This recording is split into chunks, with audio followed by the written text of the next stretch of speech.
ನನ್ನ ಸಭಾಧ್ಯಕ್ಷರೇ, ಅಧ್ಯಕ್ಷ ಬಗ್ಗೆ ನಮ್ದು ಒಂದ್ ಬಿ ತಕರಾರು ಇಲ್ಲ. 100% ಎಲ್ಲ ಕರೆಕ್ಟ್ ಅವ. ನಮ್ ತಕರಾರು ಇಲ್ಲ. ನಾನು ಕರೆಕ್ಟ್ ಬರ್ತಾ ಇದ್ದೀನಿ. ತಾವು ಹೇಳ್ತಾ ಇದ್ರಿ ಸಭಾಧ್ಯಕ್ಷರು ಬಂದ ಮೇಲೆ ಏನೇನು ಹೊಸ ಕಾನೂನು ಮಾಡ್ಯಾರ, ಹೊಸ ನಮ್ಮ ಸಲುವಾಗಿ ಭಾಳ ಮಾಡಿದಾರ. ಏನ್ ತಕರಾರಿಲ್ಲ, ನಮ್ ಬಿ ತಕರಾರಿಲ್ಲ. ಬಟ್ ಎಲ್ಲಾರು ಹೇಳ್ತಾ ಇದ್ರು, ಅದಕ್ಕಾಗಿ ಗಮನಕ್ಕೆ ತರ್ತಾ ಇದ್ದೀನಿ ಅಷ್ಟೇ. ತಾವು 100ಕ್ಕೆ 100% ಮಾರ್ಕ್ ಓಕೆ, 100ಕ್ಕೆ 100 ಕರೆಕ್ಟು.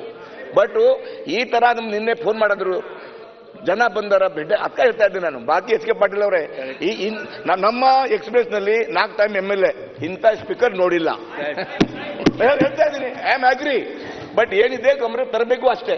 ಈಗ ಯಾವ ಪಕ್ಷ ಇರ್ಲಿ ಆಯ್ತು, ಸದನ ಇದೆ, ತಾವು ಬಾಸ್ ಇದ್ರಿ ಹೇಳ್ಬೇಕು ಅಷ್ಟೇ. ಓಕೆ ಶಿವಸ, ಒಂದ್ ನಿಮಿಷ, ಒಂದ್ ಸೆಕೆಂಡ್. ನಿಮಗೊಂದು ಅಭಿನಂದನೆಗಳು.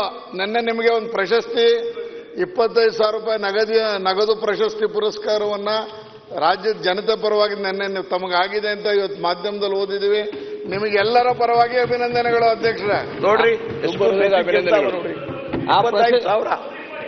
ಆ ಒಂದು ಅಲ್ಲ, ಆ ಗೌರವದ ಪ್ರಶಸ್ತಿ ನನಗೆ ಸಿಕ್ಕಿದಲ್ಲ, ಅದು ನಿಮ್ಮ ಮುಖಾಂತರ ನನಗೆ ಬಂದಂಥದ್ದು. ಅದು ನನಗೆ ಸಿಕ್ಕಿದ್ರೆ ನಿಮಗೆ ಸಿಕ್ಕಿದೆ ಅಂತ ಅರ್ಥ. ನಿಮ್ಮೆಲ್ಲ ಸಹಕಾರದಿಂದ ಯಶಸ್ವಿ ಆಗಲಿಕ್ಕೆ ಸಾಧ್ಯ ಆಗ್ತದೆ.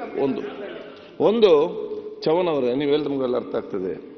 ಆದರೆ ನೋಡಿ, ನಮ್ಮ ಜನರಿಗೂ ಕೂಡ ತಾವು ಇಷ್ಟು ಬೇಗ ಒಂದು ಅಸೆಂಬ್ಲಿ ಹೋಗ್ತೀರ ಅಂತ ಹೇಳಿ, ಯಾರು ಇಲ್ಲಿ ಬೆಂಗಳೂರಿಗೆ ಬಂದಿದ್ದಾರೆ ಅವ್ರು ಎನಿಸಿರಲಿಲ್ಲ ನೀವು ಇಷ್ಟು ಬೇಗ ಅಸೆಂಬ್ಲಿ ಹೋಗ್ತೀರ ಅಂತ ಹೇಳಿ. ಇಲ್ಲಿಗೆ ಬಂದಾಗ ಅವ್ರಿಗೆ ನಿಮ್ಮ ಮೇಲೆ ಖುಷಿ ಆಗ್ತದೆ. ನಮ್ಮ ಶಾಸಕರು ನಮ್ಮ ಪರವಾಗಿ ಚರ್ಚೆ ಮಾಡಲಿಕ್ಕೆ, ಭಾಗವಹಿಸಲಿಕ್ಕೆ ಇಷ್ಟು ಬೇಗ ಹೋಗ್ತಾರೆ ಅಂತ ಹೇಳಿಕೊಂಡು ಅವ್ರು ನಿಮ್ಗೆ ಅತ್ಯಂತ ಗೌರವ ಪಡ್ತಾರೆ. ಮತ್ತು ಆ ರೀತಿ ಎಲ್ಲ ಜನರು ಅದಕ್ಕೆ ಸಹಕಾರ ಮಾಡ್ತಾರೆ, ಹೋಗಿ ಬರಲಿ ಅಂತೇಳಿ. ಅವ್ರಿಗೆ ಅರ್ಥ ಆಗ್ತದೆ ಅಸೆಂಬ್ಲಿ ಹೋಗಿದ್ದಾರೆ.